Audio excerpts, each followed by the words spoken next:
Hello and welcome again to another edition of Friday Afternoon Divrei Torah. As we stand on the eve of Tisha Beav, I wanted to share with you an idea that I think makes Tisha Beav a little bit more relevant for all of us and maybe more meaningful, hopefully.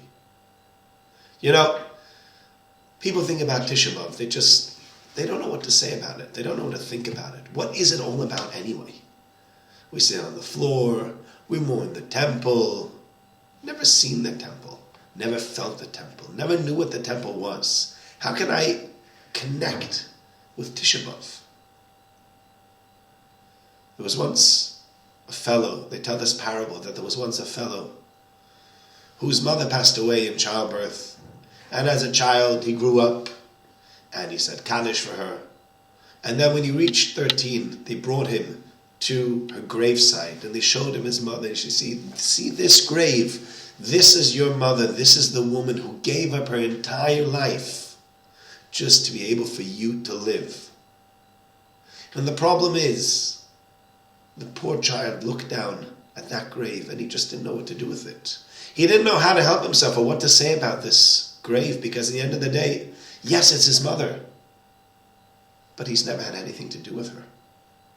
And so how are we, who live 2,000 years after the temple, supposed to even think about, or focus on, or try to think about the destruction of the temple? And I think the answer lies in understanding that Tisha Beav is not only the day of sadness of the destruction of the temple, but rather it's the day of mourning and the day of tragedies for the entire Jewish people throughout generations. And so that when you think about our soldiers who go into Gaza and have to fight the war in Gaza, it's because of Tisha Beav. And when you think about Iran and the nuclear deal and how we worry about what's going to be the future of Israel, it's because of Tisha Beav. And when you think about the Holocaust and think about the millions of people that were slaughtered mercilessly for no reason, it's because of Tisha Beav. And so that if Tisha Beav becomes only about something that happened hundreds, thousands of years ago, it's meaningless. How are we supposed to connect with it? But if Tisha Beav becomes something that is not meaningless, but rather something that has to do with today, something that is relevant to us today and that we suffer from this very day,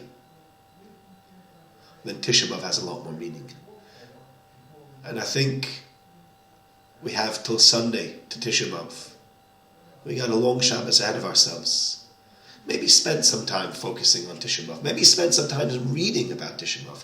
Spend some time thinking about Tisha Beav and saying to yourself, what is it that really bothers me? What is it that I think would really connect me to this Tisha Beav, to this temple? Because it's the destruction of the temple is only the tip of the iceberg. It's everything else that follows after that.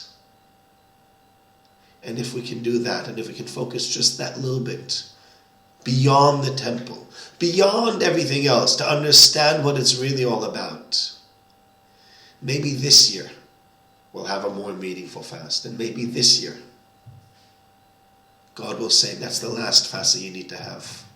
You finally got the point and you finally got the message.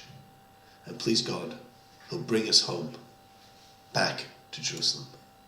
Have a very good Shabbos and well over the fast.